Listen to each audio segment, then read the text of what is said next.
Hello नमस्कार दोस्तों, कैसे हो? जय श्री राम। और सब अच्छे होंगे और बहुत भले होंगे। भले तो आप लोग है ही, क्योंकि अभी मुझे चैनल स्टार्ट किए 15-20 दिन हुए और आपने मुझे भरपूर प्यार दिया है।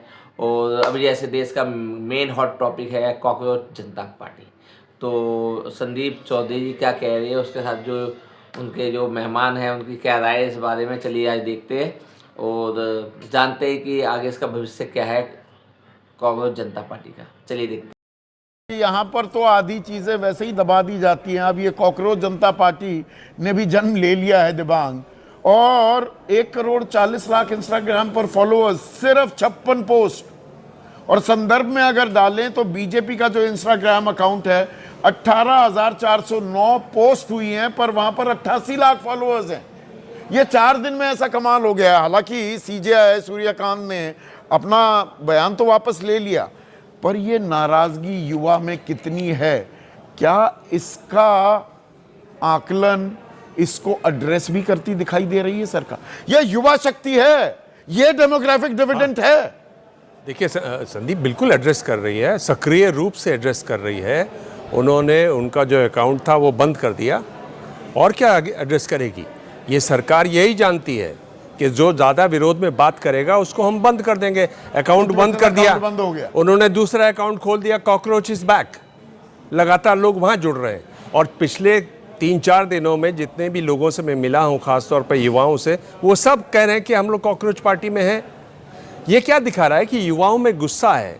वो गुस्सा आप समझ नहीं रहे हैं, आप अपने खेल कर रहे हैं, आप अपने खेल करते रहिए। राहुल गांधी का वो कह रहे हैं, जब मोदी जी इटली में टॉफी खिलाते हुए रील्स बना रहे थे, पेपर लीक से त्रस्त भारत के युवा सड़कों पर न्याय मांग रहे थे, और अब उन पर लाठियां चलाई जा रही हैं अगर वो प्रदर्शन कर रहे हैं। हाँ, राहुल गांधी ने ये ट्वीट ठीक कर लिया, यही उनके लिए सबसे बड़ी उपलब्धि है।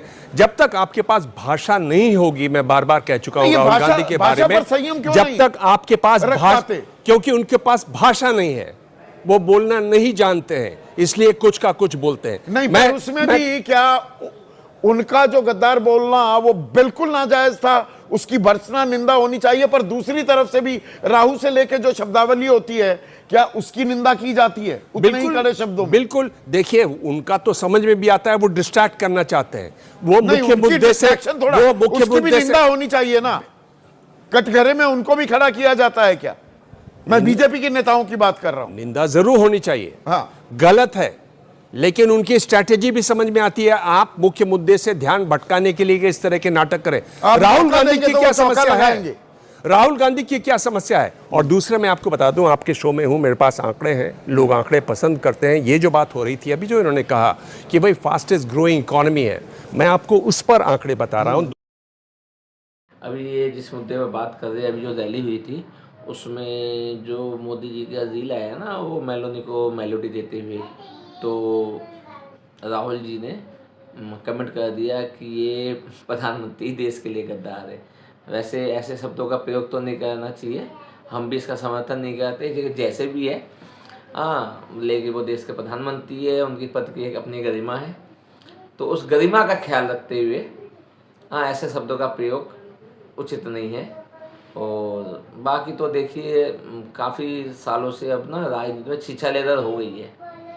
जो पहले राजनीति में एक दूसरी पार्टी के प्रवक्ताओं को और लोगों को इज्जत दी जाती थी ना, वो ख़त्म हो गई है। उसको ख़त्म करने के लिए कुछ बंदों का मैं नाम बता सकता हूँ।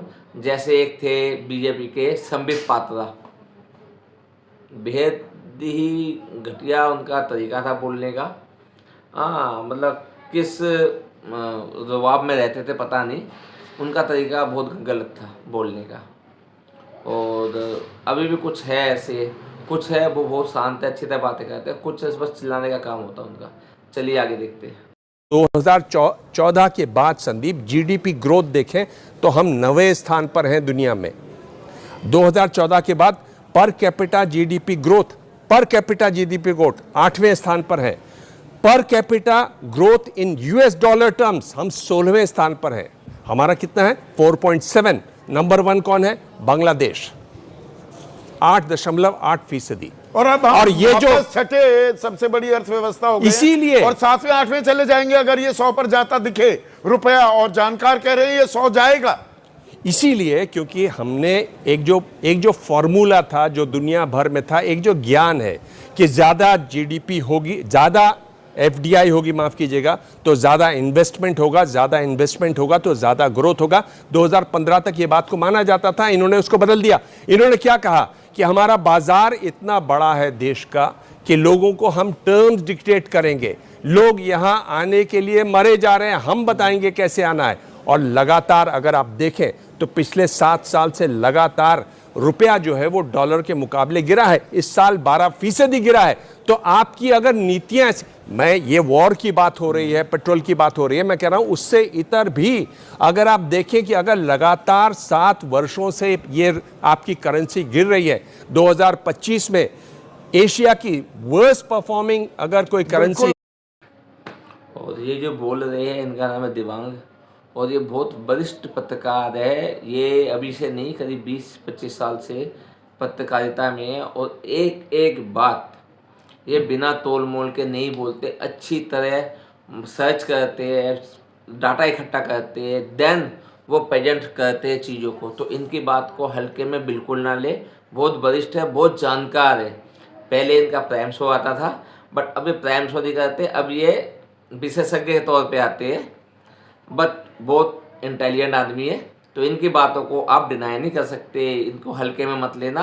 इनकी बातें बहुत मजबूत बातें होती है। तो वो आपका रुपया है, ज्यादा गिर गई है। और 2013 में जब गिरी थी, फ्रेजाइल 5 में हम आए थे, उसका आकलन लगातार बीजेपी करती रहती है, आरोप मढ़ती रहती है, पर हमारे साथ वही स्थिति फिर से आ गई है क्या? और इसमें देश को एकजुट होकर कहीं ना कहीं हल निकालना होगा, या दरअसल आ रहा है भयंकर आर्थिक तूफान और गद्दार पर मचता रहेगा घमासान? ये प्राथमिकता है क्या हमारी? सोचिए। आज इतना ही। और हर चैनल में यही बताया जा रहा है कि आर्थिक तूफान आने वाला है, बी अलर्ट। और ये कोई हल्की और छोटी मोटी बात नहीं, ये जो कंडीशन है कोरोना के टाइप की हो जाएंगी, क्योंकि अभी से कई राज्यों में फ्यूल की बहुत कमी हो गई है। यहाँ तक कि हम लुधियाने रहते हैं, तो यहाँ पर भी फ्यूल की बहुत कमी है। कल मैं बहुत घूम घूम के मैंने बाइक की टंकी फुल कराई है, आज भी बच्चों की भी स्कूटी की फुल करवाई है, क्योंकि तेल 2 पेट्रोल पंप घूमे, उन पर तेल ख़त्म था। उनसे पूछा गया कब तक मिलेगा, तो नहीं आ रहा। तो आर्थिक तंगी के लिए तैयार रहिए, फालतू पैसे खर्च मत कीजिए, ये मैं बोल रहा हूँ। मोदी ने जो बोला, मैं बाजार में बैठा हूँ तो मैं कह रहा हूँ, फालतू पैसे वेस्ट मत कीजिएगा, हाथ में पैसा रखिएगा, कुछ भी हो सकता है। नमस्कार, गुड नाइट, सबा खैर, स्वस्थ रहिए, भले रहिए, माता रानी आप पे मंगल करे। Good night.